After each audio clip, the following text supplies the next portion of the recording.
হরে কৃষ্ণ, হরে কৃষ্ণ। দণ্ডবাদ সকল প্রভুদের ভক্তবিন্দুদের চরণে।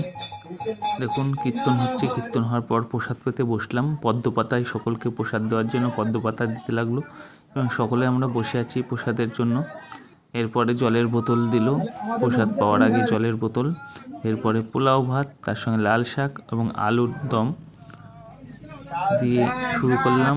অন্নর সঙ্গে ছানার ডালনা দিয়ে মাখিয়ে খেতে লাগলাম। দেখুন সকল প্রভুরা কি প্রসাদ পাচ্ছেন, দেখতেই পাচ্ছেন। সকল প্রভুদের চরণে ধন্যবাদ। এরপরে পরমান্ন দিল। পরমান্ন আমি অল্পই নিলাম, তার কারণ মিষ্টি জিনিস কমই খাই, ভগবানের প্রসাদ যেহেতু। এরপরে টক দিয়েছিল, চাটনি দেয়নি, টক। এরপরে পাঁপড় দিয়েছিল এবং শেষ হয়েছিল হরে কৃষ্ণ। সকলে ভালো থাকবেন, নমস্কার।